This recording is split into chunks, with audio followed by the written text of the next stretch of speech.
ஒரு வேடிக்கை, அந்த சமூக வலைதளத்தில் பின்னால் கமெண்ட் என்கின்ற வகையில் கருத்து தெரிவித்திருந்தவர்களை படித்து பார்த்தேன். பொதுவாக நான் கமெண்ட்டை படிப்பதில்லை. சமூக வலைதளத்தில் கமெண்ட் போடுபவர்கள் எப்பொழுதுமே நல்லதை செய்வதே இல்லை.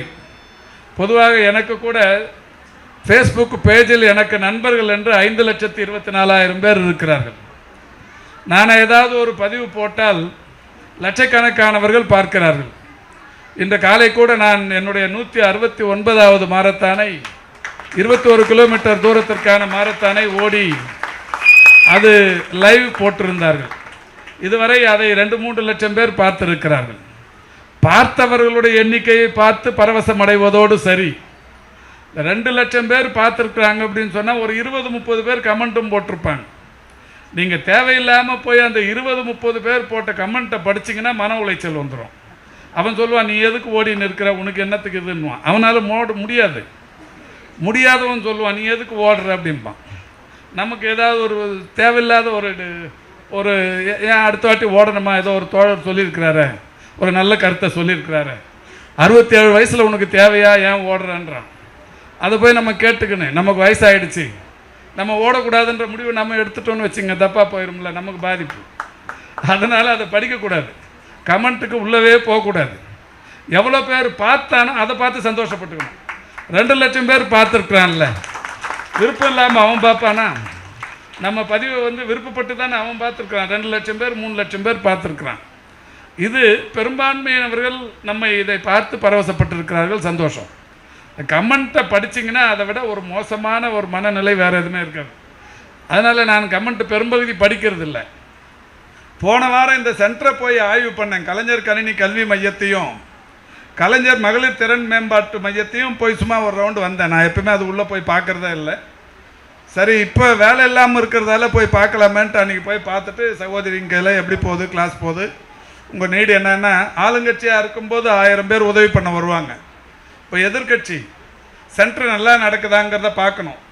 சென்டருக்கு தண்ணி வசதி வந்துருக்கா, தண்ணி எடுத்துகிட்டு வந்து கொடுத்துருக்குறாங்களா, க்ளீனிங் நல்லா ஒர்க் நடக்குதா, டாய்லெட் ஃபெசிலிட்டியெல்லாம் நல்லா இருக்கா, இதை போய் பார்க்கணும். நான் அந்த சென்டரை உருவாக்கினவன் அந்த வகையில் நண்பர் கிருஷ்ணமூர்த்தியும் துரைராஜும் எங்களுக்கு பக்கபலமாக இருந்து அதை நாங்கள் நடத்தின்னு இருக்கிறோன்னாலும் அதை சரியாக இயங்கின்னு இருக்கான்னு போய் பார்க்குறதுங்கிறது எங்கள் பொறுப்பு. அந்த வகையில் போய் பார்த்தேன். பார்த்து முடிச்சுட்டு சாயந்தரத்துக்குள்ளே கீழே அந்த கமெண்ட் அன்றைக்கி ஒரு நாள் தான் படிக்கலான்னு பார்த்தேன். அதில் நிறைய பேர் பார்த்தீங்கன்னா ஒரு 99% பேர் யார் கமெண்ட் போட்டிருப்பாங்கன்னு உங்களுக்கு நல்லா தெரியும். நீ தான் எம்எல்ஏவா இல்லையா, இதையான் போய் பார்க்குறேன்றான். அவன் என்ன நினச்சிக்கினான், நான் ஏதோ அரசு நிறுவனம் போல் இருக்குது, கலைஞர் கணினி கல்வியகமும் கலைஞர் மகளிர் திறன் மேம்பாட்டு மையமும் இது ஏதோ அரசு நிர்வாகம் போல இருக்கு, இவன் எம்எல்ஏவா இல்லைனாலும் போய் இதை போய் உள்ளே போய் பார்த்துன்னு இருக்கிறான்னு நினைக்கிறான். இந்த அளவுக்கு ஒரு புத்தி கூர்மை இல்லாதவன், புத்தியே இல்லாதவன் நம்ம ஃபேஸ்புக்கில் கமெண்ட் போடுறானே அப்படின்னும் போது ஒரு சந்தோஷம். இன்னொன்று என்னென்னா, அவன் கமெண்ட்டு நமக்கு எதிராக பார்த்தாலும் நம்ம சப்ஜெக்டுக்குள்ளே வந்திருக்கிறானே, அது வரைக்கும் சந்தோஷம். அவனுக்கு இந்த நிகழ்ச்சி மூலிமா அது ஒரு தெளிவுபடுத்துறது அவசியம் நான் நினைக்கிறேன். இது அரசு நிகழ்ச்சி இல்லை, முழுக்க முழுக்க கிருஷ்ணமூர்த்தி வேர்வையால், துரைராஜ் வேர்வையால், சிவமணி வேர்வையால், ஏசுதாஸ் வேர்வையால் உருவாகியிருக்கிற நிகழ்ச்சி. இவங்களுடைய சொந்த உழைப்பில் இவங்களோட ஒரு ரூபாய் செலவுலையுமே இதை நாங்கள் ஒரு அமைப்பை கட்டமைத்து இது 6 வருஷமாக நடத்தின்னு இருக்கிறோம். அதனால் இப்போ அவங்களுக்கு இது ஒரு தெளிவுக்காக தான் இது. ஏன்னா இதை நாங்கள் அடிக்கடி நிகழ்ச்சி நடத்தின இப்போ விட்டுறவே மாட்டோம்.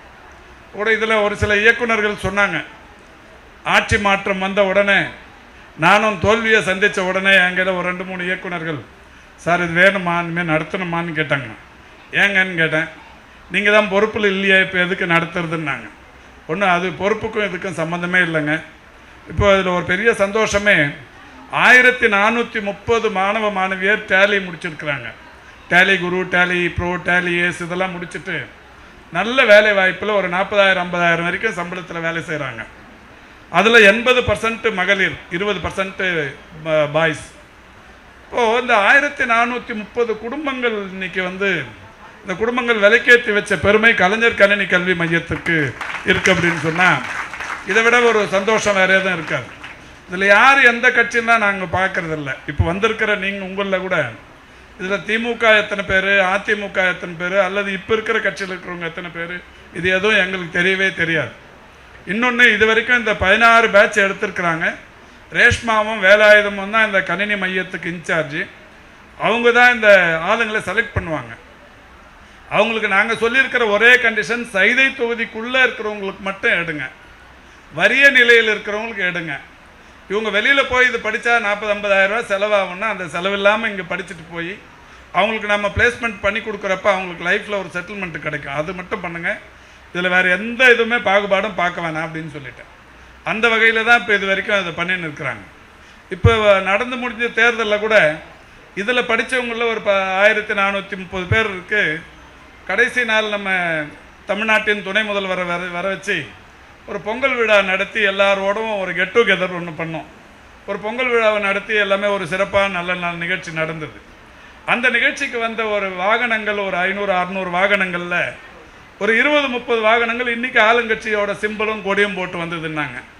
அது மகளிரே எடுத்துகிட்டு வந்தாங்கன்னாங்க. அப்போ எங்கெல்லாம் சொன்னாங்க, சார் நம்ம வட்ட செயலாளர்கள் என்ன கேட்டாங்க, என்னங்க நீங்கள் ஒரு சென்டரை நடத்துகிறீங்க பாருங்கள், அந்த கட்சி கொடி போட்டு வண்டி வந்து இந்த நிகழ்ச்சிக்கு உங்கள் இதில் கலந்துக்கிறாங்கன்னாங்க. நான் சொன்னேன், தப்பு ஒன்றும் இல்லைங்க, நம்ம இது கட்சி பார்த்து நடத்தலை. தலைவர் இதை தொடங்கி வைக்கிறப்ப 2020 என்னன்னு தொடங்கி வச்சார், நான் அனிதா அச்சீவர்ஸ் அகாடமின்னு கொளத்தூரில் வச்சு நடத்துகிறேன், சைதாப்பேட்டையில் கலைஞர் பேரால் நடத்துகிறீங்க, இதில் கட்சிப்பாடு பார்க்காதீங்க, எந்த விதமான பாரபட்சமும் இல்லாமல் இதை நீங்கள் இந்த சென்டரை நடத்தணும்னு சொன்னார். அவருடைய அந்த அறிவுறுத்தலை ஏற்று இன்றைக்கி வரைக்கும் அதை நடத்தின்னு இருக்கிறோம். இன்றைக்கி வரைக்கும் இல்லை, எப்போவுமே நடத்துவோம். அது ஆளுங்கட்சியாக இருந்தாலும் சரி, எதிர்கட்சியாக இருந்தாலும் சரி. டெஃபினட்டாக வந்து இந்த சென்டர்களுக்கு எந்த விதமான பாதிப்பும் வராது.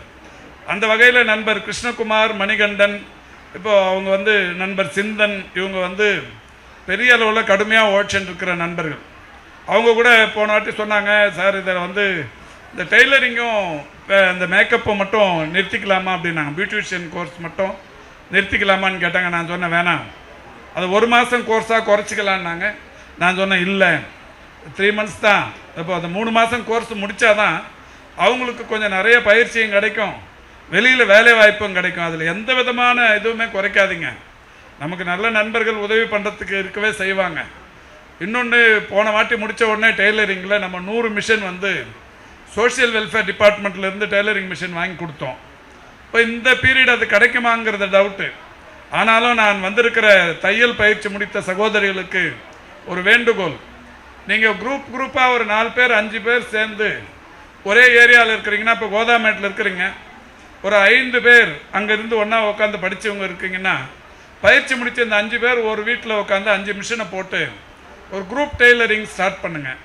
பண்ணிவிட்டு எனக்கு தகவல் சொல்லுங்கள். எனக்கு தெரிஞ்ச நிறுவனங்களில் இப்போ சரவணா ஸ்டோர் இருக்குது, போத்தீஸ் இருக்குது, இப்போ இந்த மாதிரி ரெடிமேட் கார்மெண்ட்ஸ் பண்ணுற கம்பெனிங்கெலாம் இருக்குல்ல, அவங்க கையில் சொல்லி உங்களுக்கு ஆர்டர் வாங்கி கொடுக்குறேன். இதுக்கு அரசாங்க உதவி தேவையில்லை. நமக்கு நல்ல நண்பர்கள் இருக்கிறாங்க, அவங்க கையில் சொல்லி நான் உங்களுக்கு ஆர்டர் வாங்கி கொடுக்குறேன், நீங்கள் செய்யலாம். அது மாதிரி குரூப் ஒர்க்கு பண்ணலாம். அது மாதிரி பியூட்டிஷியன் கோர்ஸ் முடித்த சகோதரிகள், நீங்கள் இப்போ பியூட்டிஷியன் முடிக்கிறவங்களை பொறுத்த வரைக்கும் நேச்சுரல்ஸோடு பண்ணுறீங்க. நேச்சுரல்ஸ் தான் இன்றைக்கி இந்தியாவிலேயே நம்பர் 1 ஒரு பெரிய அமைப்பு. அது மாதிரி டெய்லரிங் முடிக்கிறவங்க உஷாவில் பண்ணுறீங்க, உங்களுக்கு அவங்களுமே பெரிய சப்போர்ட்டாக இருப்பாங்க. அதனால் நீங்கள் எந்த வகையிலையும் வந்து இதில் சேர்றதுக்கு இப்போது பெரிய போட்டி நிலவுது. இருந்தாலும் கூட சேர்றவங்களுக்கு நீங்கள் உறுதியாக உத்தரவாதம் தரலாம். டெஃபினட்டாக இதை பொறுத்த வரைக்கும் நமக்கு நல்ல எதிர்காலம் இருக்கும். இந்த சென்டரில் சேர்றவங்களுக்கு எந்த 1 ரூபாய் செலவு இல்லாமல் இதை பண்ணுறோம். எந்த வகையிலையும் உங்களுக்கு செலவே இருக்கக்கூடாதுங்கிறதுல உறுதியாக இருக்கிறோம்.